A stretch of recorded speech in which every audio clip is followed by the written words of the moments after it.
de Defensa, Javier García, el subsecretario Rivera Elgue, que pertenece a Cabildo Abierto y que, según parece, fue determinante en las conversaciones que se realizaron allá en España para adquirir estos especies de patrulleros, que además son lentos en su desplazamiento, alcanzan unos 20 nudos, que equivalen a unas 20 millas. Ahora, unos 2 kilómetros, es decir, avanzan muy poco, avanzarían unos 40 kilómetros en la hora, algo así, o 20 kilómetros en la hora. Y hay lanchas mucho más rápidas que se pueden amartillar y su costo no llega a $1 millón. Estuvimos viendo todo este tipo de cuestiones, tratando de informarnos, hacemos lo que se debe hacer, de googlear, buscar distintos tipos de información, y bueno, incluso la compra hecha por otros países, en Turquía, $970.000, es decir, no llega a $1 millón, lanchas amartilladas y lanchas que desarrollan 40 nudos, que esa velocidad, que es el doble de esto que se compró, es fundamental, porque acá no es una cuestión bélica, no se va a guerrear, acá fundamentalmente sería para un control, para evitar lo que hoy nos está pasando, pero nos está pasando alegremente y permitido, que hay casi 500 barcos extranjeros pescando en nuestro mar territorial y llevándose las riquezas del país. 500 barcos extranjeros, que 300 de ellos son de bandera china y española. Es decir, que entre China y España se lleva la mayor parte de la riqueza de acá del Uruguay, no hay ningún tipo de vigilancia. Entonces estamos comprando esos barcos por arriba de 40 millones de euros, y se podría haber comprado algo mucho más efectivo, porque lo que se precisa es velocidad, porque estando amartillado no es para hacer un enfrentamiento de guerra o bélico, es para proteger y cuidar las aguas territoriales, que también tienen que tener otro trabajo, que es el trabajo diplomático y todo lo demás. Lo que pasa es que no hay interés ninguno sobre esto, y esto es un hecho gravísimo, en lo cual coinciden las dos coaliciones. Esto ya lleva mucho tiempo, y esto es lo que hemos denunciado. Por ejemplo, que no se pone a andar el puerto de La Paloma, no se lo pone operativo, es decir, no hay interés de fomentar la pesca nacional, digamos, y que esos recursos queden para el país. Y en eso están de acuerdo las dos coaliciones, es decir, la coalición multicolor hoy gobernante y la coalición Frente Amplio. Y cuando ve uno esas cifras de 80 millones de euros y se entera que un liceo se puede hacer el edificio, ¿no?, por $2 millones, bueno, uno dice, este país anda mal, y hace mucho, mucho tiempo que anda mal. Como parte de ese compartir cosas, la coalición multicolor y la coalición Frente Amplio, está un tema fundamental, que es el tema de que se acepta una deuda pública totalmente innecesaria. El país tiene dinero, el país está en condiciones de emitir en pesos uruguayos, entonces es una vergüenza que se tenga una deuda pública que además es parte del sometimiento y la entrega y la extorsión de los países que se produce a partir de esa deuda. En ese aspecto nos interesa ver el video de John Perkin, porque justamente hoy en el informativo venía la noticia, si estaremos rodeados de joda hace tiempo, y si ambas coaliciones, más allá que parece que vienen discutiendo y que se pelean, están totalmente de acuerdo. Venía el reclamo y se le va a pagar en agosto $137 millones por el afer Pluna. El tema de Campiani venía como información, que estuvo 1 año y medio preso. Campiani, que estaba dirigiendo, el gerente del directorio de aquella Pluna, que en el gobierno de Mujica se terminó subastando y vendiendo, que es otra vergüenza nacional, porque el país debería tener flota aérea,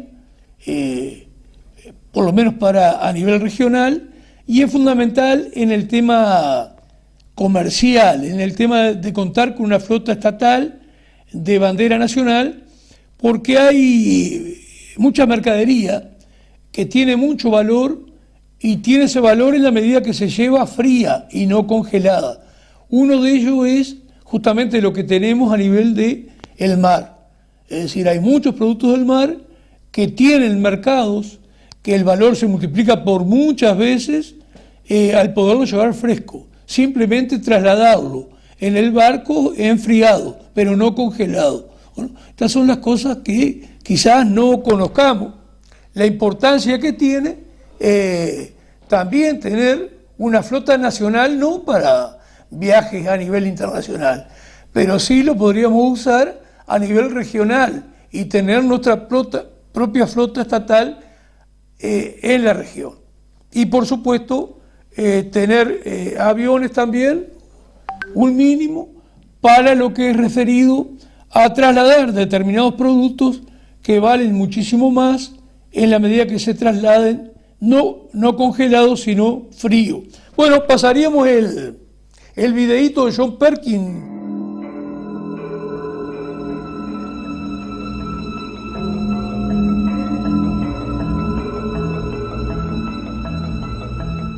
Nosotros, los asesinos económicos, hemos sido realmente los responsables de crear este primer imperio global y trabajamos de muchas maneras diferentes. Pero quizás la más común es que identificamos a un país que tiene recursos que nuestras corporaciones codician, como petróleo. Entonces, concretamos un gran préstamo a ese país desde el Banco Mundial o una de sus organizaciones hermanas. Pero el dinero nunca va realmente al país. En cambio, va a nuestras grandes corporaciones para fabricar proyectos de infraestructura en ese país, plantas de energía, parques industriales, puertos, cosas que benefician a unas pocas personas ricas en ese país, además de nuestras corporaciones.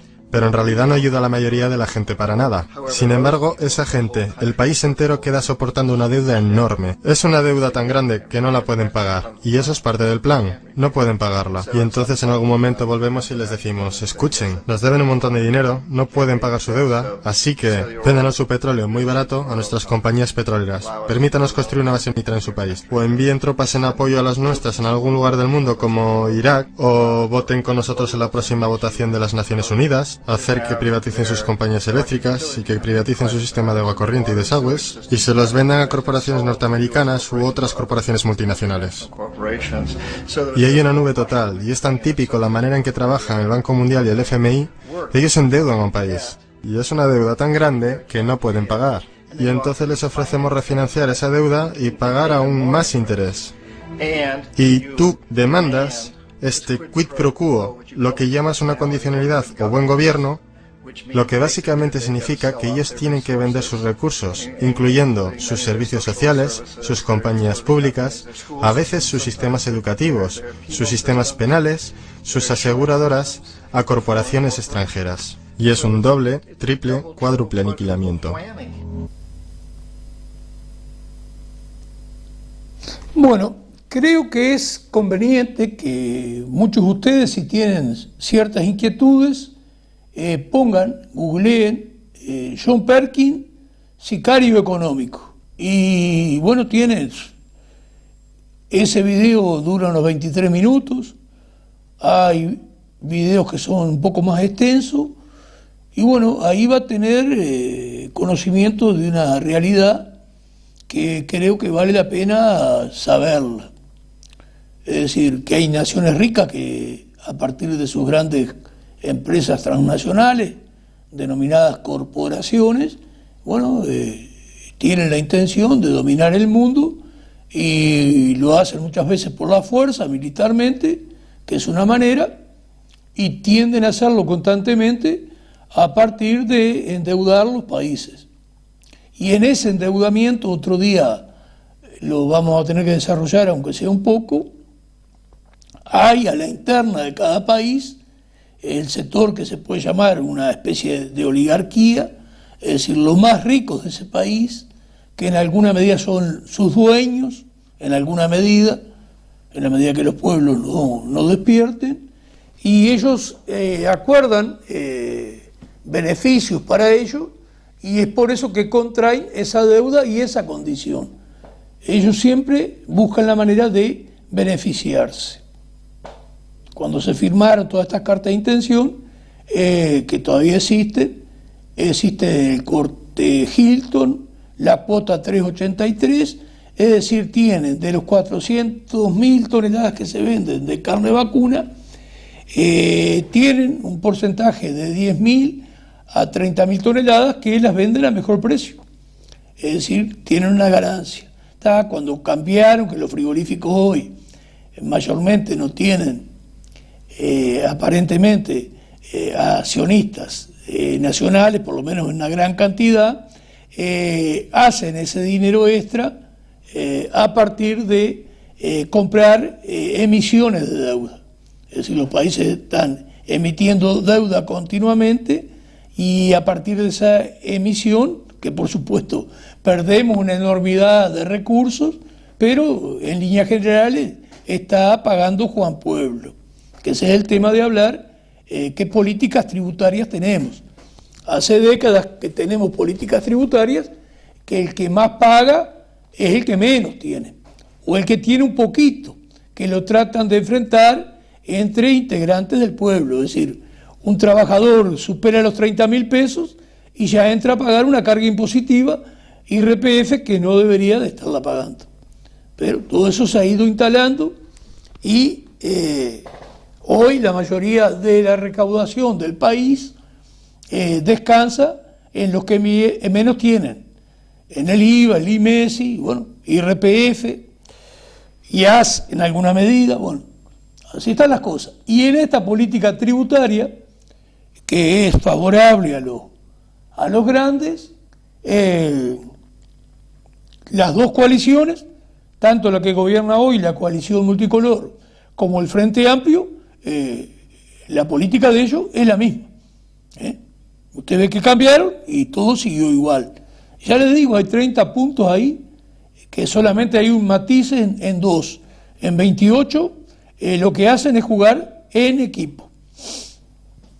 Bueno, una de las cosas que quiero decir, porque estamos rumbo a atender la primer propaganda, es que tenemos que tener claro, y capaz que sigo después de, si es que aparece el entrevistado, que quedó en llamar 22:30, 10:30 de la noche, lo primero que queremos establecer y que la gente lo sepa, gobierno nacional o gobierno departamental, ¿cuál es el determinante? Bueno, esto hay que saberlo, digo, el determinante es el gobierno nacional. El gobierno departamental nuestro maneja unos 50 millones de dólares de presupuesto anual, pero de ese presupuesto de 50 millones de dólares del gobierno de Rocha, más del 90% se va en el rubro cero, es decir, en pagar sueldos. Por lo tanto, tenemos un presupuesto departamental que no es determinante para nada. ¿A cuánto asciende un presupuesto nacional? Supera los 20.000 millones de dólares. Hay un presupuesto nacional que paga Juan Pueblo fundamentalmente, equivalente a más de 20.000 millones de dólares anuales. Y 300.000 empleados públicos, que en alguna medida del todo no se les saca el provecho que tendrían que tener en cuanto a un rendimiento, un trabajo, una producción. Nosotros creemos que no es el tema de achicar. Sí, capaz que hay que ver, y lo dejo para tratarlo con más delicadeza, el tema de las tercerizaciones no es un mal movimiento en la medida que se cumpla con todas las leyes y con todos los derechos como licencia, aguinaldo, salario vacacional, cosa que no hacen estas tercerizaciones que están impuestas hace décadas y que en líneas generales también ambas coaliciones practican la misma política en este tema de las tercerizaciones. Usted ve cómo es un conjunto de cosas en los cuales las dos coaliciones están totalmente de acuerdo y juegan en equipo, mientras hacen como que se pelean para que usted crea que son totalmente distintas, cosa que no lo son para nada. Defienden los mismos intereses. Bueno, capaz que enganchamos con este gobierno nacional y gobierno departamental un poquito más, y después vamos a ir a otros de esos 30 temas a irlos desarrollando. Bueno, primera propaganda, Homero.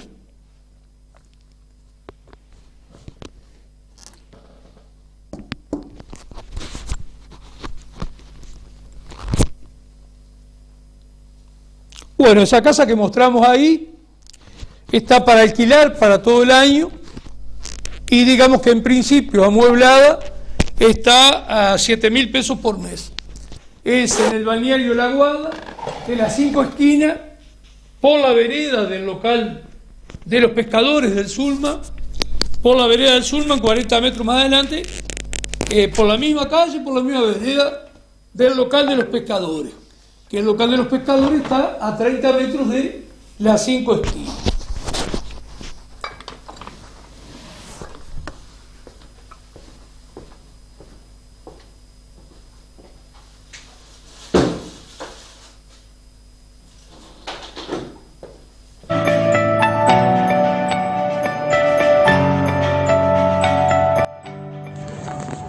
Bueno, arrancamos con las ofertas. Disculpen los clientes, llegaron cascos muy baratos, el casco Mirage de muy buena calidad, $9.90 a precio de casco fantasía. Y después llegamos con esta otra gama, Mirage, muy lindo, 1.390 pesos. Estamos liquidando, muy lindo casco. Aprovechar que la gente del ciclismo nos está apoyando, nos vaciaron las estanterías de casco y ahora conseguimos esta oferta más barata todavía.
Bueno, y en el caso de fallarnos el entrevistado de hoy, bueno, tenemos más o menos preparado ahí lo que hay que conversar.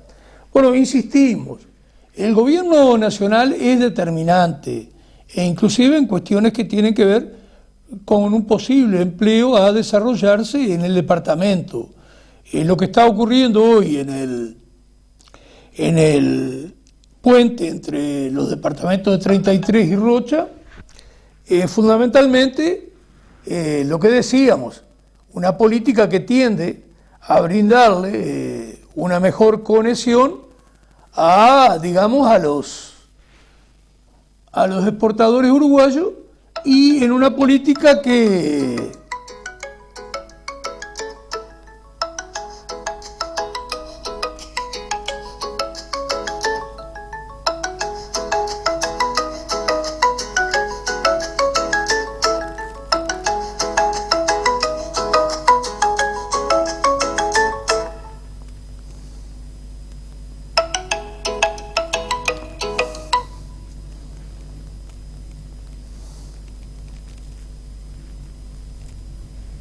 Sí, hola.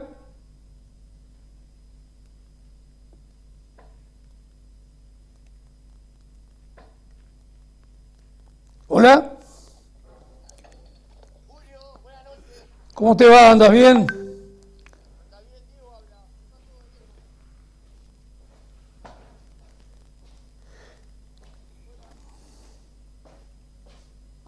Hola, Sí, Julio. ahora sí. Que generalmente viene el operador técnico, Homero Rocha, que venía ya. Porque, ¿qué pasa? Cuesta a veces conectarte la llamada acá. Y lo otro que ocurre es que yo preciso que la voz tuya yo la puedo oír para saber qué me estás diciendo y eso. Tú estás escuchando bien, ¿no?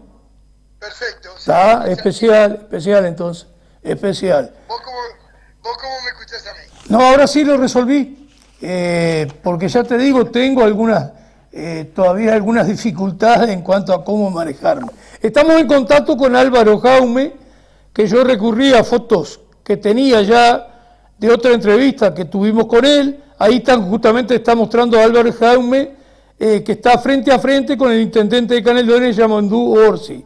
Y acá no sé, anda en la olla popular que anda revolviendo ahí.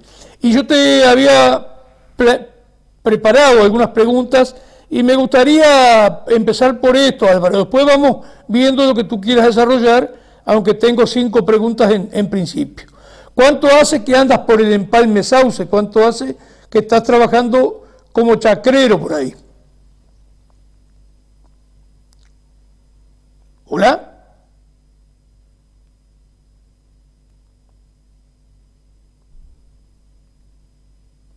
¿Hola? Qué mierda, ¿eh?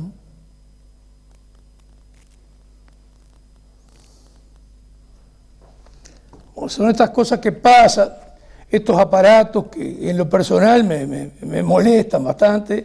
Ahora me decía si quería reportar la entrevista, si quería la llamada, que esto y lo otro.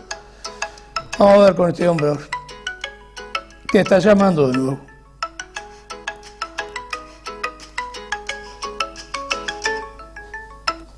Bueno, vamos a ver si enganchamos de nuevo, Álvaro. ¿Me escuchás bien vos a mí? Hola. Sí. Los aparatos estos son penosos. Ahora me decía si yo quería reportar las llamadas, toda esa estupidez que tiene esta inteligencia artificial, que en el caso particular mío a veces me tiene un poco molesto esto. Pero creo que creo que vamos a terminar bien la entrevista. Te preguntaba cuánto tiempo hace que estás por ahí, a cuántas hectáreas asciende tu chacra y todos esos detalles. ¿Ya estamos al aire o no? ¿Ya estamos al aire? Hola. Sí, dale. ¿Ya estamos al aire, digo? Sí. Bueno, primero, un saludo a toda tu audiencia para que se ubiquen. Yo soy un chacrero, hace 30 años que estoy en Ruta 6, kilómetro 26500.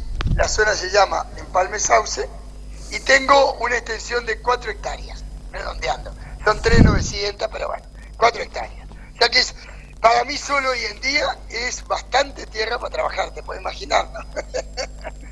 Pero bueno, esa es la historia, ¿no? Hace más de 30 años, 32 años exactamente, que estoy ahí trabajando. Así que bueno, no sé si querés que te cuente primero, te ubique con algún datito más de cuál es lo que producimos, y hasta la tercera pregunta va de lo que habíamos conversado al tema, ¿qué produces y a qué han recurrido para poder colocar directamente esa producción, digamos, al consumidor? Perfecto. Mira, una de las cosas que además está bueno que sepas es que cuando nosotros arrancamos, era sobre finales de la década de los 80, del siglo pasado. Se cortó, Diego, mirá. No, está bien. Y no tuviste nada que ver vos. Pobre tipo, está furioso. Es un veterano y tiene que lidiar. No, te estamos escuchando, Álvaro, está bien, la comunicación está bien. Perdón. Dale tranquilo, Julio. No, está bien. Te decía que en el momento que nosotros arrancamos, éramos 8 productores ahí en la zona. Esto queda para que la gente de Rocha se ubique a unos 26 kilómetros y medio de Montevideo, O sea, es una zona que era rural, pero casi suburbana, muy cerquita de Toledo, de Suárez, de Sauce. Son 3 pueblos que están muy cercanos entre sí. Y vos sabés que éramos 8 productores rurales, ¿no? Pequeños, minifundistas, y efectivamente de esos 8 quedo solamente yo. O sea, eso muestra un primer problema, que es que las generaciones jóvenes de esos chacreros se fueron yendo de la tierra y las chacras se fueron abandonando, porque en definitiva, para cualquiera, y tú lo sabes bien, y ahí la gente de Rocha también, el trabajo de la tierra es muy duro, y la plata se ve muy poca en relación al esfuerzo que uno hace. Bueno, ¿qué fue lo que hicimos nosotros para tratar de solventarnos? Hicimos lo siguiente: creamos un nexo de vinculación ya desde aquel momento entre las cooperativas de consumo que se forjaron en la época de la dictadura y los 8 productores que éramos, y le vendíamos directamente a ellos. Entonces eso nos independizaba del mercado modelo, ¿entendés? En aquel momento del mercado modelo. Que les ofrece Vintene por las producciones, ¿no? Exacto, porque eso es una cosa clásica, ¿no? En el mercado modelo te liquidaba el comisionista, primero te cobraba un mínimo de un 17-20% de comisión y te ejecutaba con todos los productos, ¿no? Entonces, por lo menos, mirá, entre lo que nosotros lo vendíamos y el consumidor había una diferencia de 5 a 6 escalones de precio. Impresionante. Estoy hablando de la historia, ¿no? Entonces, ¿qué dijimos nosotros?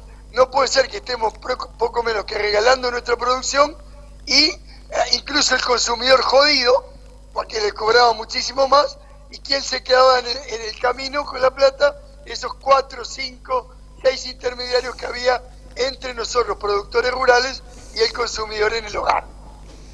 Entonces, ¿qué hicimos nosotros? Creamos, mirá qué lindo que está la idea, ¿no?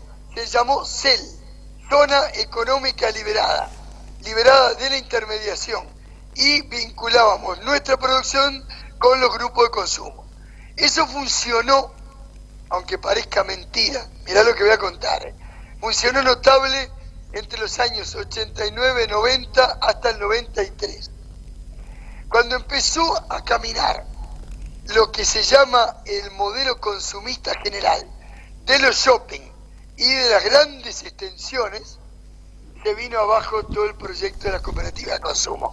No solo por esto, los grupos de consumo se hicieron pelota, la gente empezó a comprar en los shopping, la gente empezó a comprar lo que quería con el mayor de los individualismos, y vamos a decir la verdad, las grandes extensiones tenían convenios de producción con chacreros de la zona o con lo que fuera, donde nos liquidaban en el precio. Entonces la gente abandonó la zona económica liberada que habíamos construido, las cooperativas de consumo se fueron al muere. Fíjate, para que tengan una idea ustedes, en la década de los 90 éramos 1.700 familias, 74 grupos, y a finales, arrancando el 2000, no quedó un solo grupo de consumo. Qué impresionante, ¿no?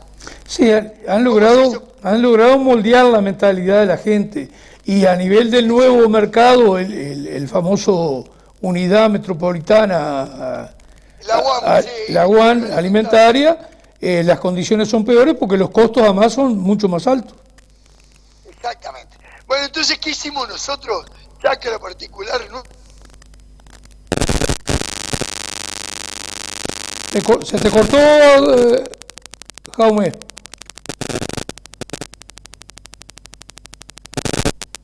Porque hasta ese momento íbamos, trabajábamos, éramos varios, pero no estábamos viviendo ahí, todos. Entonces, a partir del 2000, las 5 familias vivimos ahí. Y bueno, del 2000 al 2010 teníamos que producir, imagínate, sostener 5 familias no es lo mismo que sostener una, ¿verdad? Entonces, ¿qué decidimos hacer? Generar nuestra cartera de clientes. Nos dio trabajo, pero lo fuimos logrando con 3 rubros importantísimos, donde le incorporamos mano de obra. Uno, salsa de tomate. O sea, producíamos el tomate y además procesábamos la salsa. Entonces le vendíamos directamente a la familia salsa de tomate orgánica, natural, que era puro tomatito, no estaba hecha con la porquería, ni llena de químicos, y bueno, y eso fue ganándonos en prestigio, nos fue dando prestigio. Después lo otro que hicimos fue mucha plantación de arveja, llegamos a tener 1 hectárea, hoy en día que yo estoy solo tengo 1/4 hectárea de arveja, la desgranábamos y la vendíamos orgánica también, congelada, o fresca, según el momento, pero arveja natural.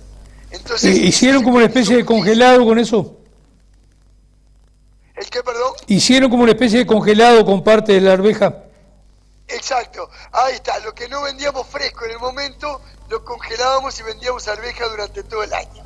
Y eso con una clientela, digamos, que ustedes construyeron, no van a feria y eso. Exactamente, al punto que y bueno, y el tercer rubro, que es, eso sí, toda la parte que te estoy contando es orgánica. Y el tercer rubro que nos dio mucho éxito fue la cebolla, que la plantamos también de forma natural, y la verdad que nos hicimos una clientela muy buena con la cebolla. Esos 3 grandes rubros fue los que abastecimos con esa cartera de clientes. Y en el último tiempo, del 2010, digamos, sobre todo 2012, 2013 en adelante, metimos un invernáculo con morrón, que fue otro éxito. El morrón natural, orgánico, producido de forma natural en el invernáculo, fue excelente. Conclusión, eso fue el fuerte. Nos ayudó la tecnología, porque con el WhatsApp se formó la cartera de clientes.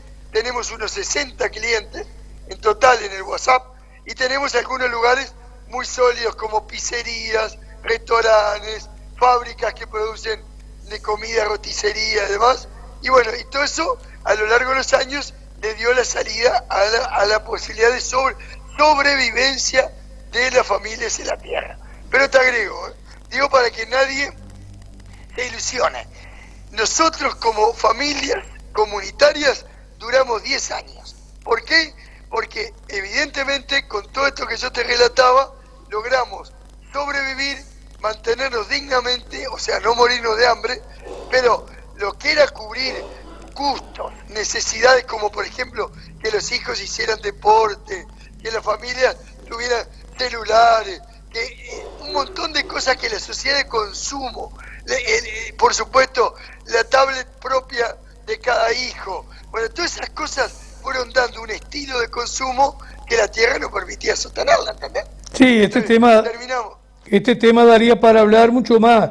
Yo te diría, ya yendo hacia, porque nos queda cierto tiempo, pero no mucho, Álvaro, yo te diría que vale la pena recordar y lo grave y lo jodido que es el combo de veneno que acompaña a algunos cultivos, que en este caso de la soja, que es transgénico, bueno, aunque hay cultivos que no son transgénicos, pero que usan el combo de veneno, que es la misma historia. ¿Qué les pasó? ¿Cómo habían tenido una venta preciosa con un precio muy bueno de maíz orgánico a Italia, y cómo todo eso fracasó por la presencia ahí, que es el tema que vamos a abordar después, que es el tema fundamental, porque tú formas parte de un grupo que es Canelones libre de soja transgénica? Pero creo que vale la pena que sepa la gente la experiencia que tuvieron de venta de maíz orgánico a Italia. Sí, te cuento, mirá, justamente se engancha bien, porque fíjate esto, en la medida que las chacras iban quedando abandonadas, ¿qué hicieron? Algunos ojeros, en la época de 2008, años 2008, 2007, fue cuando, no sé si tú recuerdas, estoy como los rochanos, diciéndote tú recuerdas, que el gobierno kirchnerista de Cristina Fernández le impuso un impuesto a los ojeros argentinos. ¿Te acordás de eso? Sí, cómo no. Bueno, perfecto. Hasta el 35%, según. Exacto. ¿Qué ocurrió? Fíjate, un conjunto de sojeros argentinos, también algunos uruguayos, empezaron a arrendar, cayeron por la zona nuestra, la zona de Sauce, de Toledo, toda esa zona que te estoy relatando, y empezaron a arrendar las chacras, que estaban semi abandonadas, llenas de chirca, porque la juventud las había dejado de lado, ¿no? Y los pobres chaqueros viejos ya no las seguían. Bueno, empezaron a arrendar esas chacras.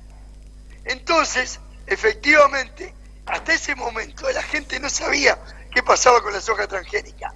Bueno, nosotros fuimos descubriéndolo en el lugar mismo. Primero, hay que entender que es transgénica la semilla porque es un paquete en el cual soporta no solo el glifosato que se quema la tierra, se siembra directo y se utilizan todo tipo de agrotóxicos, no solo los herbicidas, que es el glifosato, el 2,4-D, ahora el glufosinato de amonio, etcétera, poderosos herbicidas, todos para quemar la tierra, porque ya no se ara convencionalmente, se quema la tierra, se aplican todos estos químicos que no soportarían ninguna otra semilla.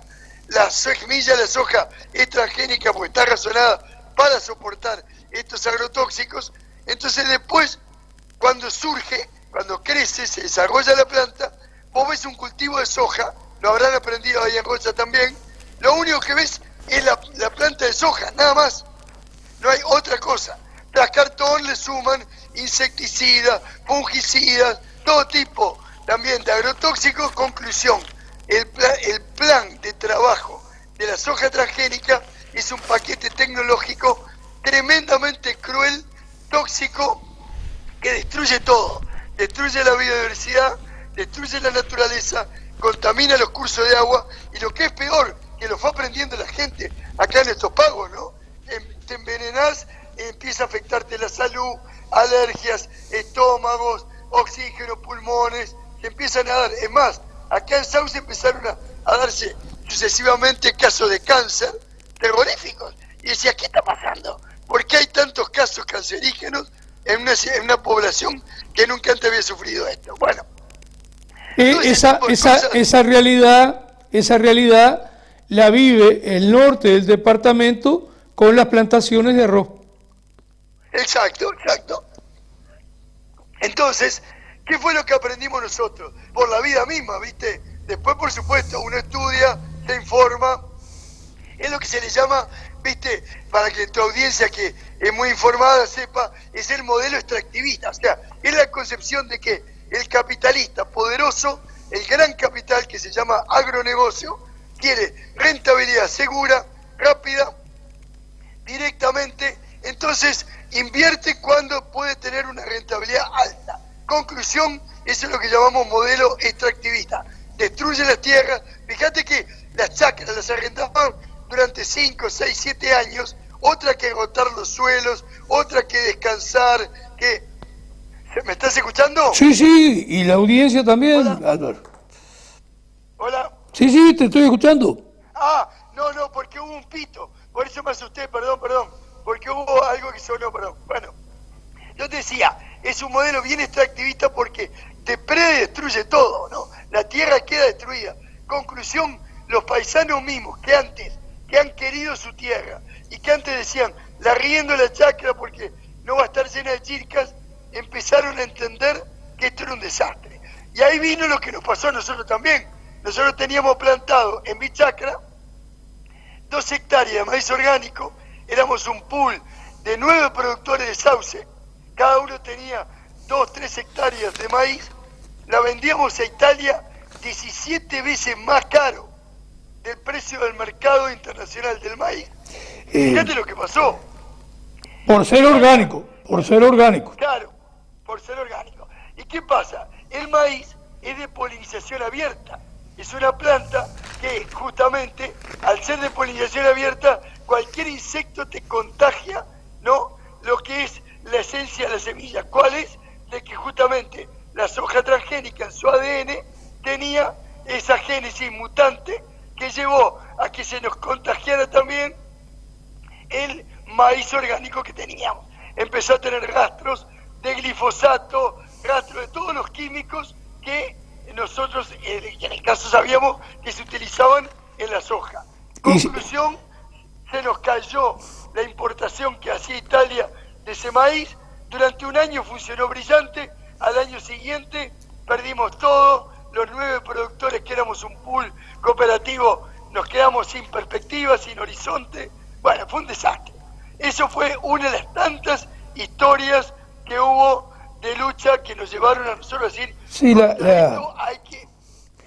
la audiencia nuestra sos tú que estás abriendo toda esta visión para que la gente sepa lo negativo que es abandonar el cultivo orgánico en todo sentido, porque como bien decías tú hace un rato, esto acompaña de enfermedades a la población, esto envenena las aguas en última instancia, pero aparte la perspectiva que perdemos de no vender los productos con un valor que lo da el ser orgánico y que hay mercados para colocar ese producto con muy buen precio. Date cuenta que tú ponías un ejemplo que les pagaban 17 veces más ese maíz por ser orgánico. Y ahí vemos las perspectivas que perdemos, porque inclusive la propia soja y la propia China ofrece pagar por una soja orgánica un 50% más, que ya abre la posibilidad para que lo haga un tipo de repente con 10 o 20 hectáreas, le puede servir sembrar soja orgánica y no causamos todos estos males a la sociedad. Exacto. Y bueno, yo te digo algo tan notable, el razonamiento está perfecto. ¿Qué hicimos nosotros acá? Que vale la pena que sepan, porque es el lado positivo de la lucha que tuvo. Bueno, juntamos 12.500 firmas, ahí fue que formamos la Comisión por un Canelones Libre de Soja Transgénica y en Defensa del Agua. Entonces, juntamos 12.500 firmas, hicimos una movilización terrorífica, te estoy hablando del año 2016, y al cabo de toda esa lucha, logramos que finalmente, hace 2 años, justito, bueno, ahora 3 años, ¿no? Justito antes de la pandemia esta, que yo le llamo pandemia, otro día podemos charlar de eso. Justito ese año se resuelve, la Junta Departamental divide Canelones en un plan de ordenamiento territorial, divide Canelones en 5 zonas, y esta zona nuestra, que es toda la zona más poblada, que abarca 12 municipios, por supuesto que entre ellos Suárez, Toledo, Sauce, Pando, etcétera, los deja libres de todo tipo de agricultura de secano.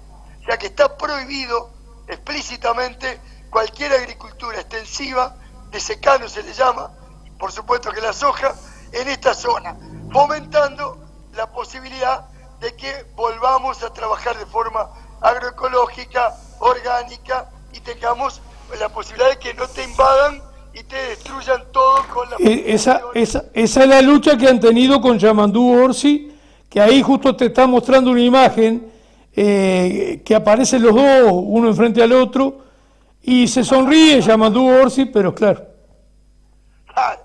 ¿Sabes? Mira, increíble, ¿querés que te cuente una cosa? Tenemos que redondear, Álvaro, eso sí. Bueno, increíble esto que decís de Orsi, para cerrar. Fíjate que en el 2008, uno de los que empezó la lucha contra los sojeros argentinos fue Orsi. Y el año pasado, el Día Mundial de la Alimentación, terminó abrazado el sojero más importante del Cono Sur, que se llama Grobocopatel. O sea, esos son los extremos de los cambios de cabeza y de traiciones a la filosofía de vida y de producción. Conclusión, como síntesis final, hoy conquistamos, estamos luchando para que se respete la ley, y bueno, en esa estamos. Hay bastante entusiasmo de la gente, por lo menos de que un pasito se dio. Nos queda hacer efectivo que el Estado vigile, fiscalice y concrete eso que fue lo que logramos con la lucha, ¿no? Te agradezco todo este espacio, Álvaro, Jaume, y por supuesto creo que ha estado claro y bueno, y sirve, y ha sido una lucha que no es fácil, porque justamente a nivel de la población se ve bastante resignación, que tiene sus razones todo esto que ha pasado.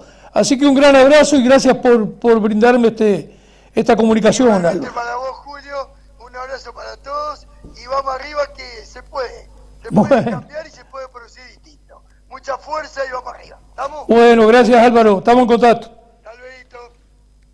Bueno, estamos con Álvaro Jaume, chacrero, productor real de Canelones. Sí, se habrá cambiado Yamandú Orsi, que acá en una entrevista que le hicieron, le preguntaron qué opinaba de las AFAP y si no sería necesario eliminarlas.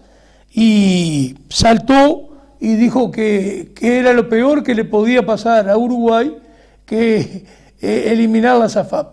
Se dan cuenta cómo van cambiando los políticos, y más cuando llegan a ser probables ganadores. probables presidenciables, cómo se van acomodando a todo lo que indica, digamos, esta política de los poderosos, como decía Álvaro Jaume, el agronegocio por un lado, en la seguridad social, la plata de los trabajadores que sirva para que privados hagan plata con esa plata ajena, año a año desfinancian al Banco de Previsión Social, al Estado, porque esa plata de los trabajadores que andan en el entorno que va a las AFAP, a las administradoras de fondos de ahorro previsional, que andan en el entorno de 1.200 millones de dólares, todos los años los uruguayos estamos reponiendo ese dinero para que se puedan pagar las 800.000 pasividades, jubilaciones y pensiones que el país tiene.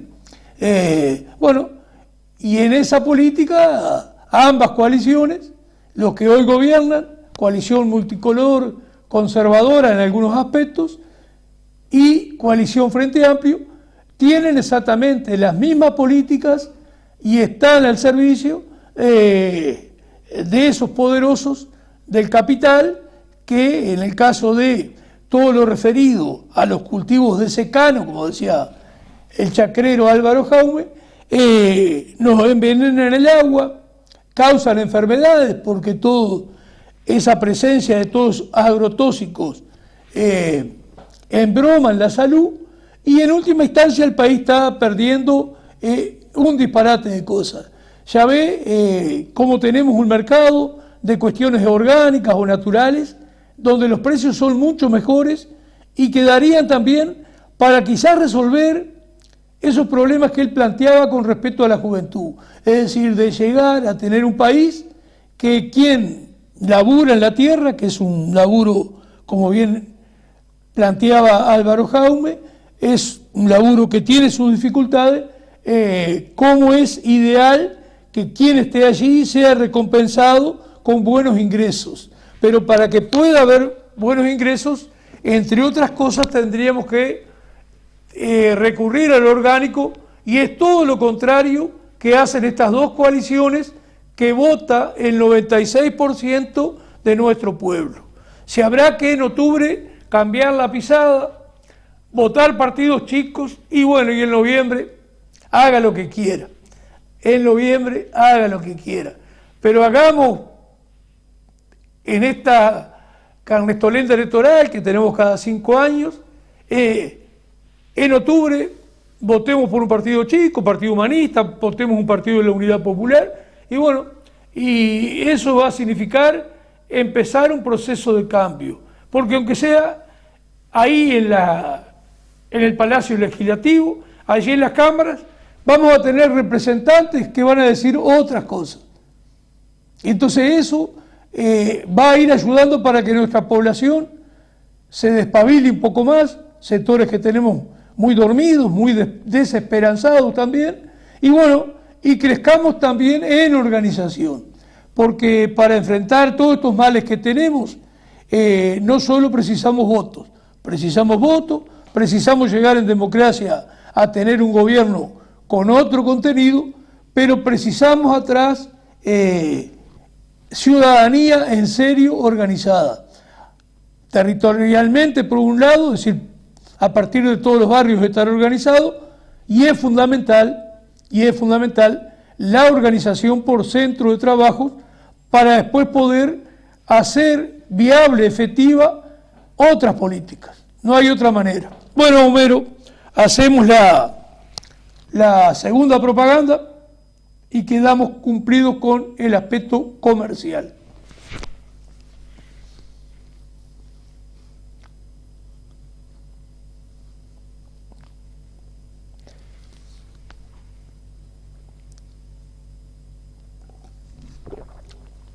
Bueno, reitero, esa casa está desordenada, pero está toda amueblada. Esa es la parte de la cocina. Ahí está la heladera, allí está la cocina, allí está la mesada. Está totalmente desordenada como manera de ofrecer, digamos, airearla y eso, y que el sol penetre.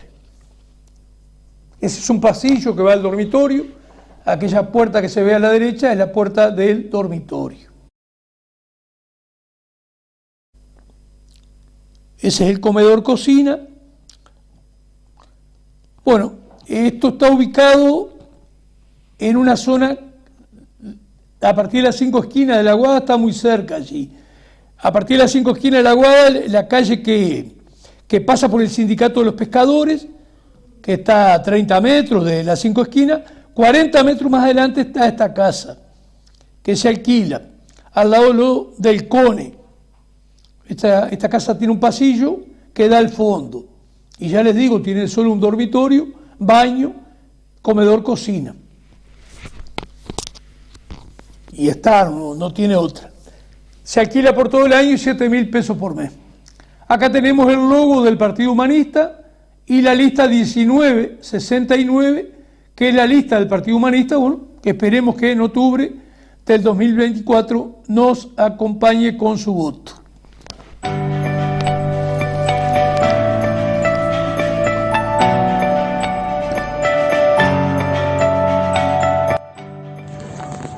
Bueno, arrancamos con las ofertas.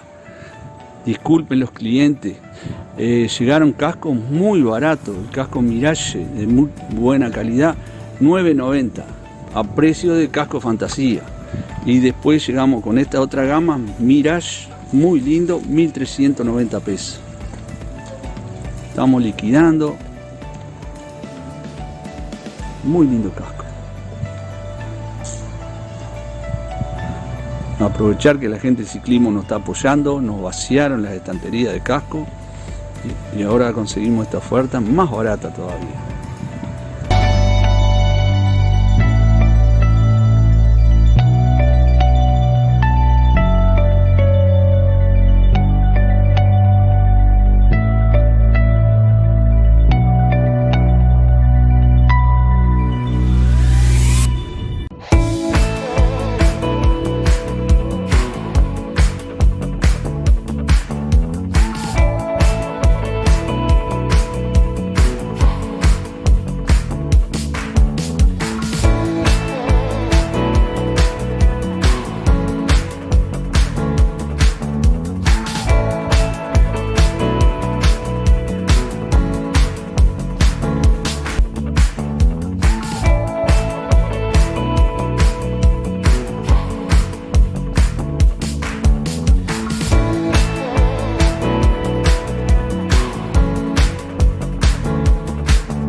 Bueno,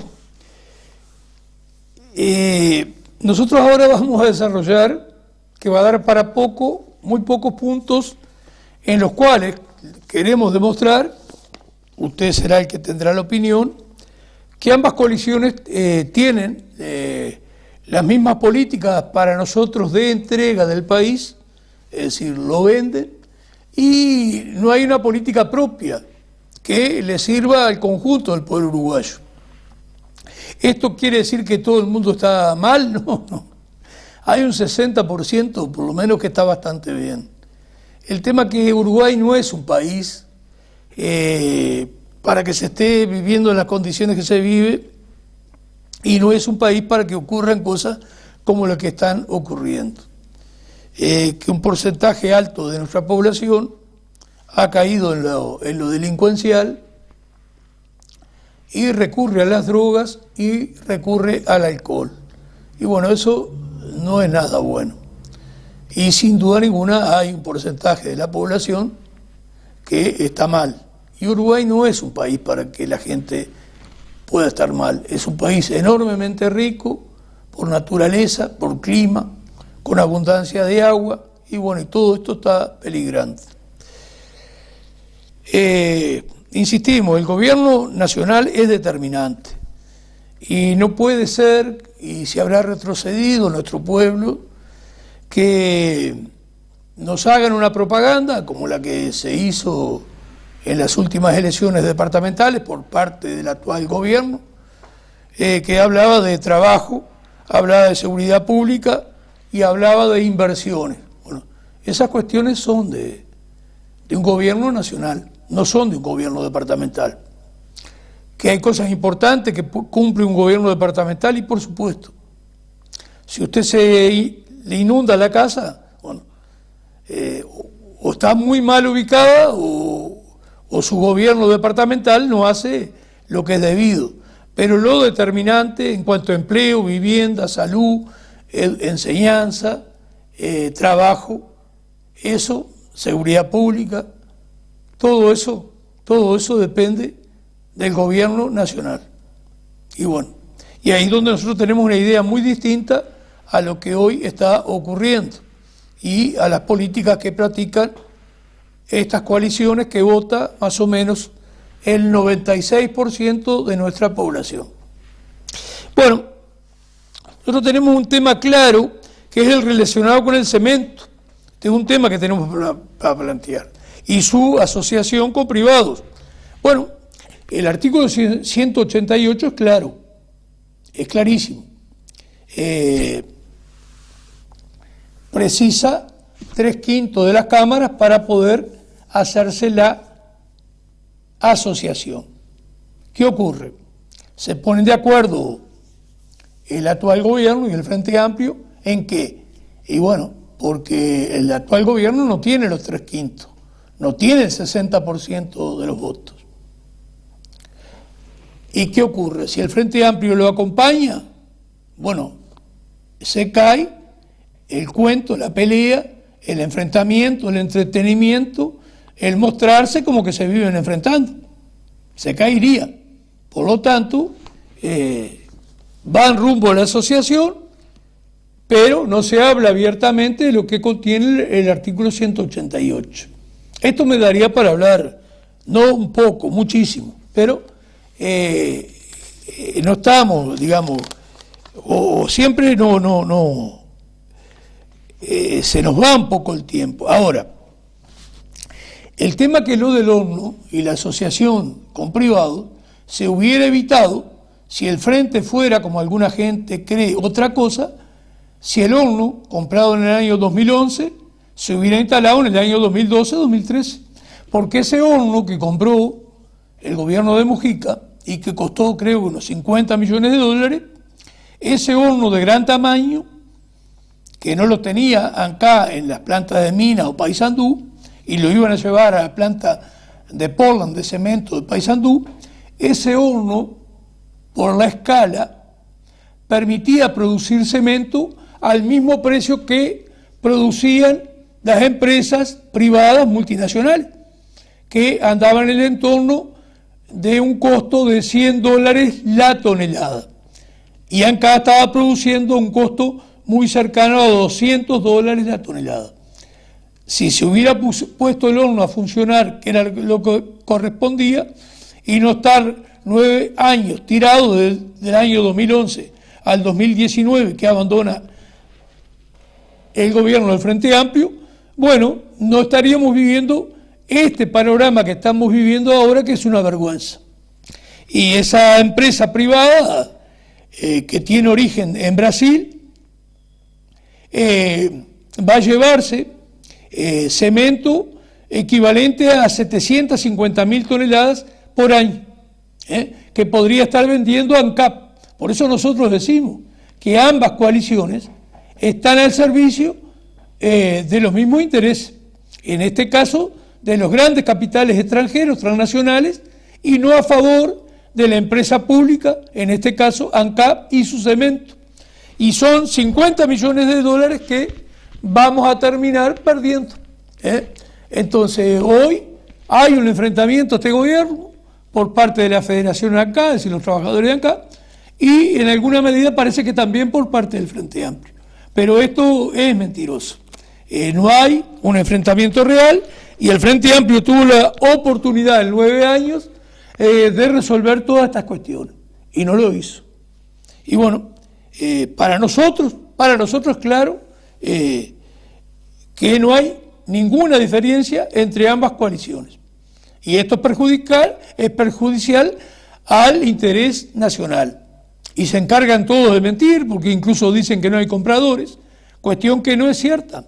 Brasil está deseando comprarle a Uruguay porque sus piedras calizas que producen tanto Portland, cemento como cal, las tiene, Brasil es un continente casi, las tiene ya pegadas a Venezuela, a Colombia, a Guyana, y por lo tanto le es más conveniente comprarle a Uruguay, y Uruguay, que tiene empresas públicas, que tiene esa ventaja todavía, podría haber vendido ese cemento y tener de ingresos el Estado, el pueblo uruguayo, 50 millones de dólares todos los años, solo por la venta de cemento, como ganancia, no como la venta total, sino lo que quedaría neto, líquido, como ganancia. El río Santa Lucía, bueno, le tocó ahora, obedeciendo, como dice John Perkins, las directivas que dan quienes te cocinan todo, tiene 390 intervenciones, que Orsi denuncia. 390 intervenciones, es decir, robo, saqueo del río Santa Lucía, no se producen de un día para el otro. Eso lleva años de estar vaciando el Santa Lucía, que era lo que buscaban que ocurriera para poder meter la empresa de capitales israelíes, Mequero, y todo este negociado que va a salir carísimo al país. Pasamos al RIL, Homero, que me vengo olvidando, y ya tengo que redondear para terminar lo que es el programa de este 31 de julio del 2023.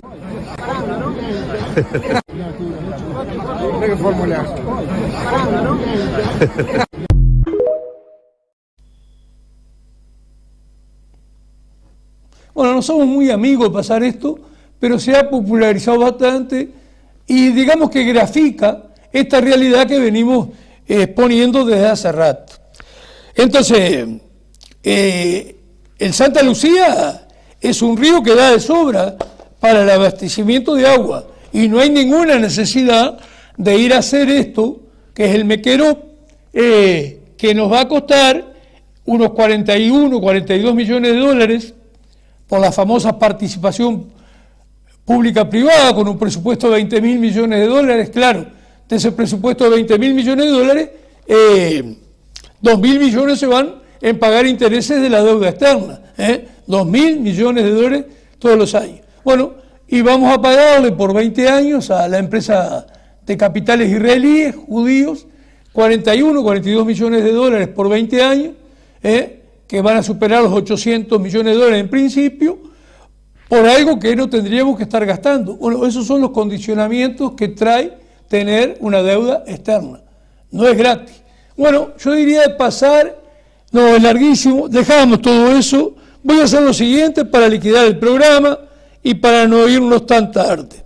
Voy a leer cuáles eran esos puntos que para nosotros hay coincidencia entre las dos coaliciones, que quedarán para desarrollar en algún otro programa. El crédito de usura legalizado, es decir, la usura legalizada la comparten ambas coaliciones. El asistencialismo,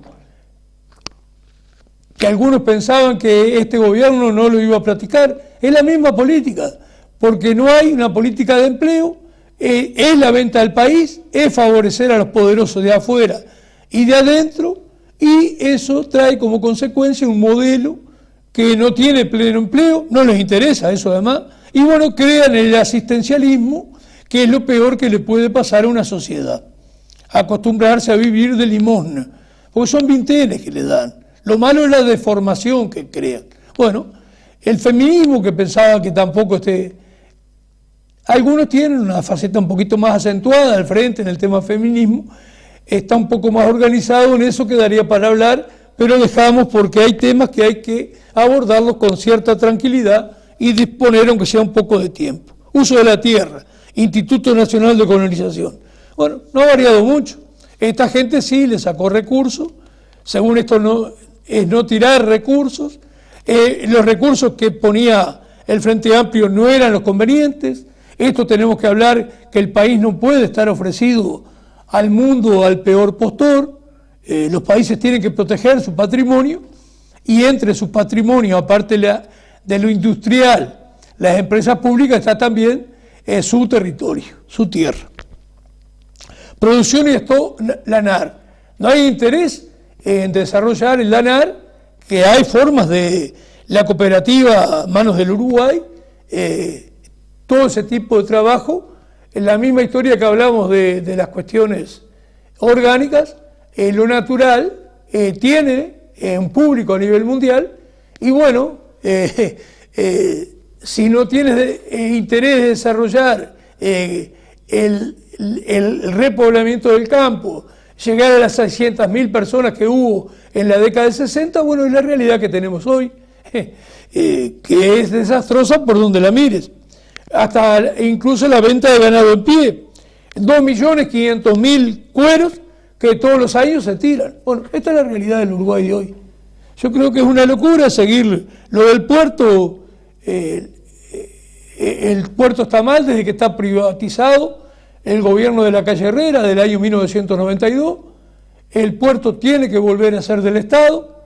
No hay duda ninguna que tenemos que tercerizar el empleo público. Esto no ha sido discutido, digamos, profundamente dentro de la Unidad Popular, pero yo creo que la tercerización tiene que existir para haber una exigencia y una educación en cuanto a cumplir con el trabajo, con el empleo, pero por supuesto, una especie de tercerización, que no haya una inamovilidad del funcionario público, pero no con un contenido reaccionario, sino con miras a una educación del trabajador, como hay que educar al pescador para que no pesque al animal cuando viene a poner las huevas. Bueno, acá hay que educar porque es claro, son pocos los lugares en que el propio trabajador, público en este caso, ayudó a que después se justificara las futuras privatizaciones, bancos de seguros, peajes, bueno, ¿cuántos ejemplos más hay a desarrollar?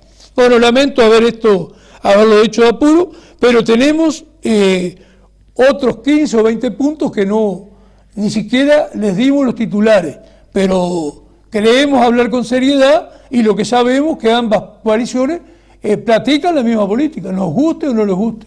Bueno, esperamos que crezcan los partidos chicos y especialmente que crezca la Unidad Popular y dentro de la Unidad Popular el Partido Humanista en el cual estamos. No nos dio el tiempo ni siquiera hablar de los plebiscitos, pero todavía hay tiempo. Esta elección del año 2024 va a tener la presencia aparentemente de unos cuantos plebiscitos. Bueno, el programa de hoy está pronto, nos vamos con un poquito de triunfo agrario de Citarrosa. Bueno, que pasen bien, espero que haya servido de algo el programa de hoy.